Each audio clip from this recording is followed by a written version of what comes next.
There are many things that Grayson Perry is famous for. His art, of course, scrutinising contemporary life, his interviews and BBC Reef lectures which look at masculinity, taste, the contemporary art world. He's also known for his transvestite alter ego. Today we've asked him here to St. Paul's to be part of our series, which asks, what really matters? Grayson, welcome to St. Paul's. It's really good to have you here. How does it feel to be in a church for you? Is it a comfortable place? I go into churches fairly often for kind of aesthetic reasons, really. I mean, I love religious architecture of all sorts, you know, and some of my most numinous experiences have been in churches in the spaces, you know, whether they be Rococo or stave churches or, you know, ancient temples. And so, and I think the whole idea of art, you know, the way we look at art comes from religion. You know, it was that sort of transitory moment when, you know, when an artwork went from being an idol into a representation that kind of established the basic idea of how we see art as an object since, you know, maybe around 1400. So religion has given us this idea of going to a special building and looking at a special thing, and that's what an art gallery is. Like the Tate across the wall. Yeah, exactly. No, the Tate is a cathedral of modern art. Yeah. And religious art has been influential to your own work? Oh, hugely. I mean, yeah, most art until, you know, relatively recently in human history has had some sort of religious aspect to it. And, you know, art tries, I suppose, to represent things that people find hard to pin down. And maybe that's, you know, the two are, the art experience and the religious experience are very closely allied. So, but religious art specifically, I mean, it plays a huge part in the European tradition and, you know, globally. And you're sceptical about God, probably even call yourself an atheist? I don't know, I'm probably sliding towards agnostic these days because I'm more tolerant, and I find the sort of stridency of a lot of atheism kind of, and also it's become a bit blokish. You know, there's a sort of polarization, and one of the things I realise about life, that it's all about moderation and reflection, and, you know, and often people sort of nail their colours to some kind of belief, some objective, in inverted commas, idea of the world, and you know, the very thing about religion that people find hard to embrace often, I think, is its irrationality, and I think that sort of poetic element to religion, I think, needs sort of emphasising. Well, I can agree with that more because that's my interest as well. And you've called religion a great multimedia poem in one interview, I remember. Yeah. And there's a poet, Les Murray, who says God's in the world as poetry's in the poem, which is a very different understanding of how God might be. Yeah, I like that. Yeah. Because, you know, I've just done this project, I'm still working on it in Essex, this house that is a sort of chapel, really, to an imaginary woman, and I've sort of, you know, I've made it multimedia in that I've written her biography as a poem, because one of the things that I don't like, and a lot of modern architects seem to enjoy this idea of sort of non-specific spirituality, and that grates on me hugely. Yeah. And so I went the completely opposite extreme and tried to pin it down to a very specific narrative on which to attach, because often, you know, when you're in a religious experience, by focusing on the very specifics of the religious narratives, the other stuff is coming in the corner of your eye while you're doing it. You know, it's in part of the process rather than the content. And I think that people often get the two, you know, confused. And I'm much more interested in the process. You know, the fact that going to church and singing and coming together is actually more important than what you're singing about and what you're thinking of, you know, what the story is about. It's the process that is the important thing. And of course, you and God have got a few things in common, according to the Bible, because of course in quite a few areas of the Bible, he's a potter, he's a ceramicist, he's creative. I mean, I'm interested in obviously your understanding of your art and in that search for, you know, what life's all about. Can you just tell us about why art is important in this world at the moment? Art is important because it gives us time to reflect on things. Often art works best when it's communicating things in a way that you don't even know you're taking up the information. So, you know, when you're listening to music, often there's a sort of sophisticated, cathartic, emotional experience, and it's, you know, it's doing the job for you in a way. It's taking you along, and often the most sort of profound philosophy is in a novel, because you're getting wrapped up in the story.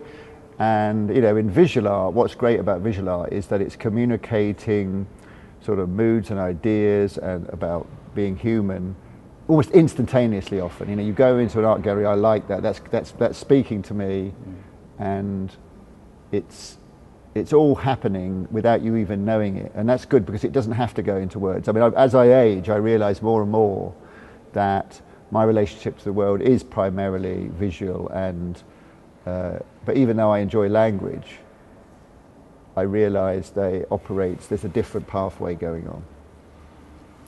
And where everybody is the same, I remember you quoting, maybe in your Reith lectures, Raymond Tannis, where he says, art's about the wound, it's about us living in a finite life with incomplete meanings. Yeah. Your own life has had its shadows. You've suffered some discrimination about what you look like sometimes, about your appearance. When you filtered all that, when you chronicle what being human is at the moment with all its hypocrisies and its injustices, what do you conclude matters?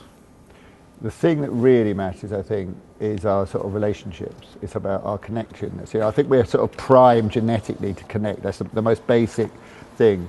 And, you know, having our friends and our family around us and sort of allowing them to influence us and make impact upon us and us to impact them and to be heard and to be aware of how we're seen in the world, they are the important things. So I often think, when I'm thinking what do we need in any given situation today, I look back to the fact that we stopped evolving, or we're still the same human being as a Stone Age man, pretty much. So we need the same things, but we just need a 21st century version of it, you know. And so, you know, things like the internet give us a very high-tech version of what we were getting in a village. So instead of talking about Ugg, the bloke that does builds a good hut, we're talking about celebrities, you know, and, you know, even the same number of people we need, you know. The average number of a Stone Age village is the same as the average number of friends on Facebook, you know. And so I think that I look back and I think that, you know, what did we need then, especially psychologically, and friends, family, you know, and that to see ourselves mirrored in other people and to feel, you know, worthy and beloved. That is important. And there are lots of more opportunities in many ways to relate in the 21st century through the development of, you know, technology and so on. But of course they can operate the other way. I mean, the word screen is an interesting one, isn't it? Because it screens out as well as draws you in. Yeah. So what are the biggest threats today to human relating, do you think? Men. I think the biggest problem in the world could just be boiled down to one, and that's men. It's masculinity, I think, is the big issue. And I think that we have become surplus to requirements in many ways. Many of our evolved skills and traits are not necessary in the modern world anymore. You know, we don't need hunters anymore. We don't need the aggression, the testosterone, the competitiveness, the status seeking. All these things are counteractive. If you think of the big problems in the world, war, economic instability, often you can boil these down to men, you know, fighting, racing each other, competing with each other to be the top dog in order to get the biggest harem. And I think that you know, we've got a lot of outdated traits. So what do men need to do to adjust this?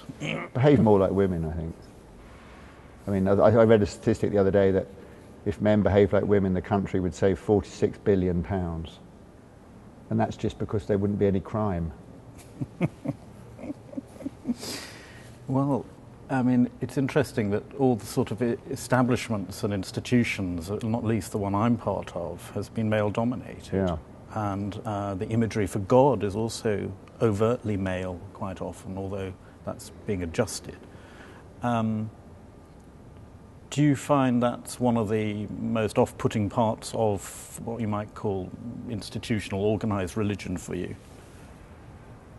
I think that the male domination aspect is probably one of the least palatable aspects of organised religion. More so, I mean, the Church of England is different from some other religions, where it's perhaps not so, it doesn't embody that masculinity as much, dare I say, as much as some religions. They seem more macho. Yeah. Other religions, I mean, and some less. But I think, the qualities that women bring to society, I think would, people talk about, yes, women can be as corrupt and venal as men. Of course they can. But I think collectively, the collective female experience would be very beneficial if it had more effect on society. How do you begin to teach a man those lessons? A lot of therapy. He's got to accept his responsibility, and maybe reflect on himself and be honest with himself and be in situations where he's getting that feedback, and take it without kind of reacting in a bad way to it, that's why the therapy model is great, because it's non-judgmental and it's got your interest in heart, but it will also give you the hard facts of how you appear to other people. And I think that's a great lesson that a lot of people need to learn, is to get that sort of non-judgmental feedback about how they appear to the world. And often it's a shock to people. Oh, you mean I'm like that to other people? Yeah, I'm afraid you are. Oh my God. And maybe poetry again. I mean, Amnesty's just brought out this collection called Poems That Make Grown Men Cry. Yeah. All these changes take so long. One thing I've learned about sort of emotional and social changes, they don't happen overnight. You can change the law in a moment, but the way society changes is glacially slow over generations. We still see the echoes of conflicts and traumas that go back, over a century ago probably, and so. To expect society to change because some bloke has written a book about it is ludicrous. It's going to take a long time. So the thing that matters is relating. How are you going to pass on that insight to the next generation in a way that sounds plausible and not just, romantic or, dare I say it, soppy?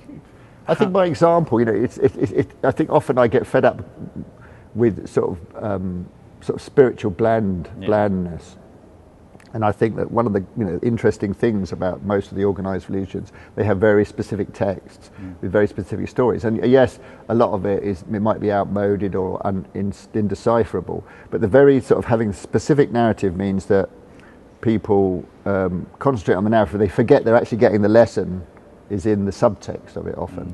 And so I think that, I would always try to be a good model, in some ways, and also to make work and to encourage work that is a good model around human behaviour, and not to sort of lecture people about, giving them a set of instructions, I don't think that's necessarily.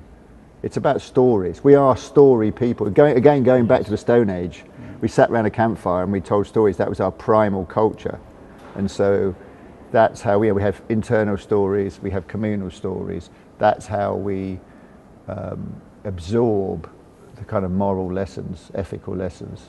And maybe that's where good art and good religion are similar, because bad art and bad religion tends to be informative, trying to get a message across to you, but actually good art, good religion is more formative. It's about who we're becoming. It's also, I think the problem is one of the worst things you could do as an artist is have an idea and illustrate it and hope that I always think that what was the point of making it? I often start in something very vague and visual when I'm making something, even though at the end it does seem to have a very specific content. That kind of often gets tacked on at the end. I could go on for hours like this, but this is a short little interview. about the things that really matter. You've made that quite clear to us, and how to pass it on, not easily for men to hear in many ways what you've said, but hugely important. The work that you do is chronicling contemporary life in the 21st century, and some of us are hugely grateful for what you're doing. And it's great to have you in St. Paul's, and thank you for being part of this series. Oh, thanks.